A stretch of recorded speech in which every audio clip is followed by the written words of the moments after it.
Hi friends. We are doing a very cozy, very chill vlog this week because I am still recovering from the complete and total devastation of Sunrise on the Reaping. Oh god. What the fuck? That was a lot to go through, especially in such a short time period. And then immediately after I finished that book and got the vlog up, I had an insane week. I went to a NASCAR race on Sunday, which is not something I ever thought I'd do, but it was very fun. And my husband had never gone either, so it was cool that we got to go together for the first time. It was throwback weekend at the Darlington track, so they had all these old cars out. Nothing can prepare you for how loud it is. Like every time the cars went by, it's like so loud and deep, you could feel it in your chest. And then as the laps go on, the cars get more spread out, so it's just this constant roar. I just kept thinking about how like Europeans will go years without visiting their family because they're like half an hour away, and then Americans like to sit down and watch people drive 400 miles really fast for entertainment. It was just a fun day, but it was very exhausting. My friend said that the exhaustion is part of the experience, so I suppose that means that I did it correctly. I am tired, and I am very ready to sit in my cozy chair and read books for a week and not move or do anything. I'm currently reading Part of Your World by Abby Jimenez. I did get the whole trilogy of the interconnected standalones, and I'm very excited to read them because I've heard a lot of good things about them. And I don't normally read a lot of contemporary romance, so I think it's going to be a nice break from all of the fantasy I've been reading lately. Kind of decided that I need like a palate cleanser book in between big fantasy series, especially because I'm about to start reading Fourth Wing, and I've just finished Red Queen. And I've heard that there are some similar elements, so it'll be nice to have like a little contemporary romance break in between. And it's not that I need something lighthearted after like reading a bunch of devastating stuff. I just want something that doesn't have any world building in it. I would really love to get through multiple books in this video, but I don't read very fast. So this is what we're doing. I'm very excited.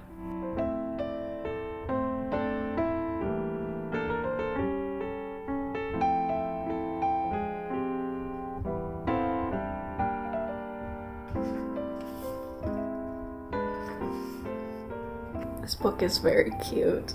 I love them already, even though they've just met.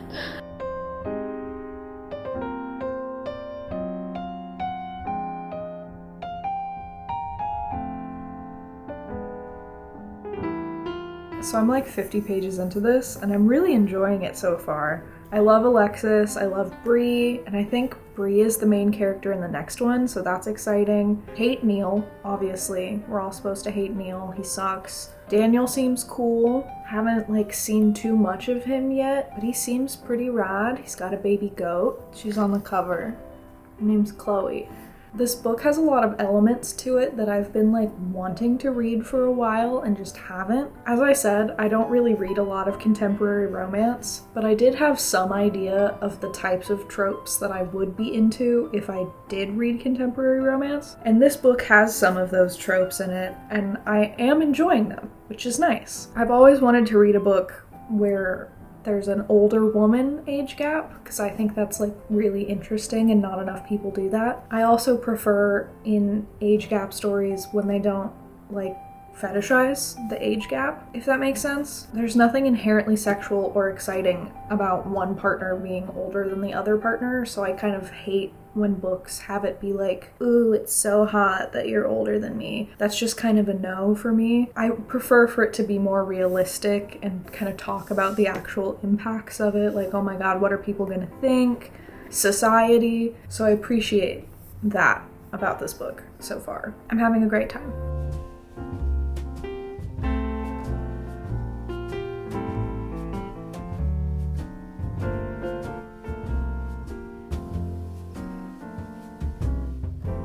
I feel so inner child healed reading this. Like I'm like grinning and kicking my feet, you know? Because I used to read a lot of contemporary romance when I was like a really young teen. Like I would read Wattpad original fiction on my Kindle Fire. terrible stuff that was definitely written by other teenagers, and like I loved it so much. And this is obviously much better written than that, and it's edited and formatted, and it's not on Wattpad. Not that there's anything wrong with Wattpad, it has its uses, but like that version of me who liked reading those stories is very happy that I'm reading this right now. I have no idea if that makes sense, but like, if you know, you know. If you get it, you get it. 13-year-old Abby is having a great time right now. 25-year-old Abby is also having a great time, for the record.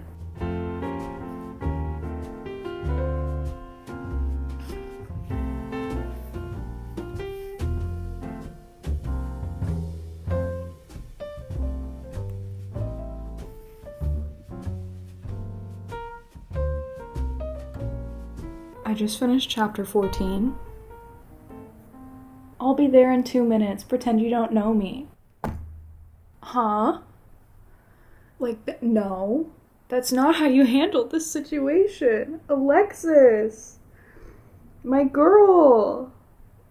Do not do this to this poor sweet man. Other than that, which is very stressful, I'm very much enjoying this book. I've literally just been laying here all day, my little pillow on my side, reading this. It's very cozy because it's been raining, nice thunderstorms, which is why it's kind of dark in here right now. Amazing. Fantastic way to spend a Friday. I totally get it now, why everyone on social media is like, oh my god, it's summer, it's time to read romance. I get it. I'm having a great time.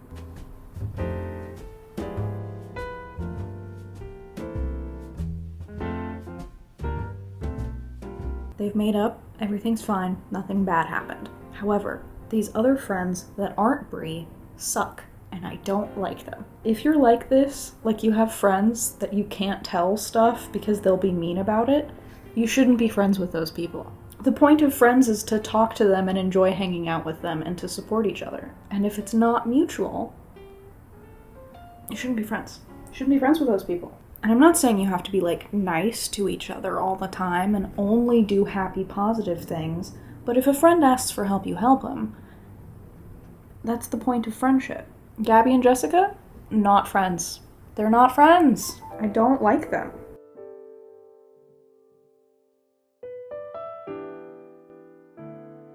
So I just hit the 200 page mark. I haven't been filming myself reading because I've been reading while my husband plays video games next to me on the couch. But I have been reading, and I really like this book. I've been having such a good time enjoying this nice warm spring weekend reading a romance novel. It just feels good. And there are a lot of things I really like about the book. I like that the romance is more of a slow burn. Obviously they're banging, but the romance part is moving slowly. And I love that because my husband and I knew each other for our entire lives before we started dating. So obviously I'm a slow burn girly. I also like that there's not too many fully written out love scenes, because if it's like a full scene every time it happens, I find that it gets a little repetitive, and that's just like a preference that I have. I have nothing against like smut, I just, when it's every other chapter, it's like a lot. The only fully written out scene we've had was like a third of the way through the book. There might be one more later on, and I feel like that's a good amount for me. I really appreciate the way that the past abusive relationship is being handled in this book, because at the start of the book, it was kind of like, this is a thing that happened to me. It sucked, and I'm dealing with it. I'm going to therapy. I'm moving on with my life. And I like that she's been kind of slowly unpacking it more here and there throughout the book. The scenes where the abuse is mentioned or that the ex is there, it doesn't feel like this big over-dramatized thing that's being used for entertainment. It feels very realistic and grounded. It's a thing that happens to thousands of people. It impacts everybody differently, and I appreciate that she's just like, yeah, I'm going to therapy. Oh, like, this is another bad thing that happened that I just remembered. That's not great. Moving on. Because I feel like making it a really casual thing, you just mention it here and there, makes it feel more like a realistic thing she's just dealing with day to day, versus how it's often handled in like movies and stuff, where you have like this big dramatic scene and then the therapist says something really impactful and it's like, whoa, I'm cured. Does that make sense? It really feels like the realistic day-to-day of recovering from a bad life situation. It's very well done. Also, her parents suck, her friends suck, her brother had the right idea getting out of the country. I cannot wait for her to just move to this nice little small town and start a new life and live happily ever after. Because that's what you do in a romance novel. I also went online and ordered all of her other books. So that should tell you how much I'm enjoying reading this. I don't do a lot of big book review things or talk negatively about books, so pretty much the only way you can tell if I truly didn't like something is if I stop reading the series or don't pick up any more books from that author. Me buying 4 more books, even though I haven't even finished this one, is an extremely high praise from me. So I'm taking a little break from reading for a couple hours so I can make some bread, which I'm very excited about. I bought everything bagel seasoning ages ago with the intention of making everything bagel bread, and I'm finally gonna do it today. And then I'm gonna go back to reading because I'm having a nice cozy weekend, and this is what I want to do.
The bread is very good. Would you like to try it? Oh my god. This is good. Thanks.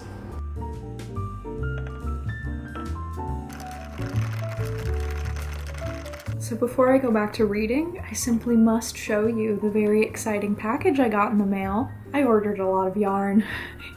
So basically, as one of my side projects, I design crochet patterns and sell them. So I really wanted to do something with fun spring summer colors, like fruit or flowers. And I didn't really have any of that. So I got a bunch of nice pinks and yellows and greens, perfect for spring and summer. I got 3 different yellows. I want to make flowers, and I'm also thinking about doing something with bees. So I've been trying to find good yellow combinations for bee-related things. I got a few different pinks and an orange because I really want a nice peach color because I want to do something with peaches, but it's really hard to tell exactly how peach something is online. They're all very different. They looked super similar in the pictures online. So I'll have to play around with it and see which one works best for what I have in mind. And then I got a few different greens for the leaves and vines, and then I was thinking these 2 brighter ones would be good for a pear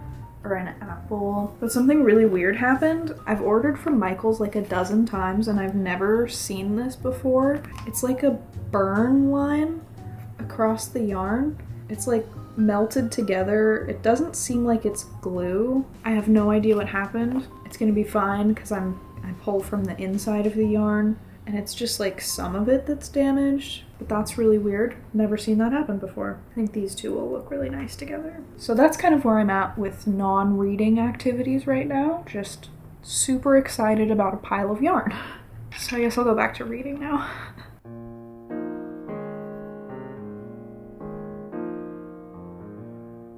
I've just finished chapter 27, and that scene with Liz was rough. Definitely one of the most emotionally heavy things we've had in the book so far. We're getting to a point in the book now where there's more conflict things happening, and I'm just so excited to see how it all gets resolved. And I really want to make it through this today, so I'm gonna shut up and I'm gonna keep reading.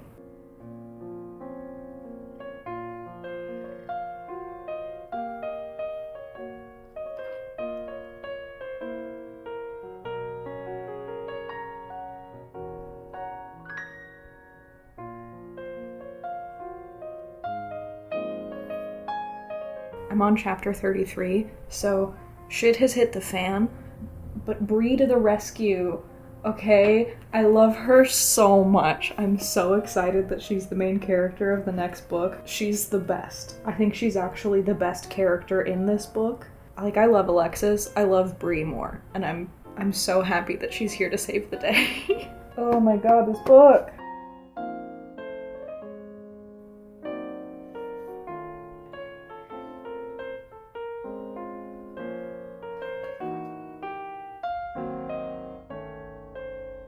So it's the next day. I finished the book last night and I just wanted some time to gather my thoughts before I could talk about it. I really like the ending. I think it all came together very nicely and the epilogue was super cute. I will say it also took me a ridiculously long time to realize that this is very vaguely a Little Mermaid retelling. Especially embarrassing considering the title and the red hair. I pick up on some things so easily and other things just go right over my head. I didn't even realize it until I was like reading the book and kind of had part of your world stuck in my head, and then I was like, oh, right.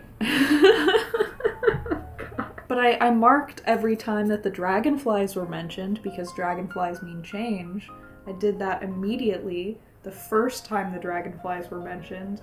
Right in the first chapter, like, oh, this is gonna be a theme, and then like the next couple chapters it was like, oh, dragonflies mean change. I was like, see, yeah, a theme. But the part of your world went right over my head until I was halfway through the book. Oh goodness. I also didn't realize that the stained glass window changed every single time. And then I read the author's note at the back of the book and it was like, oh, the stained glass window is different every time. I made it through the chapter where she was like, I can't remember what the stained glass window looks like, and there's not even any pictures of it. And I still didn't realize. But like, I called that she was gonna open up the medical center in Wakan. I had that figured out. I knew that was the inevitable conclusion to this story. But the fact that the stained glass window was different every single time, that one, I didn't get that one.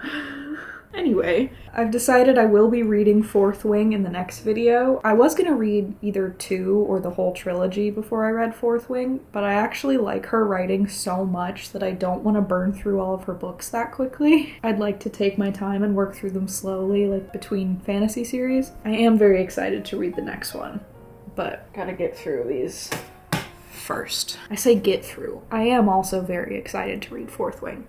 So, that's the next video. Full designated Fourth Wing vlog. Probably just the first one. I read really slowly.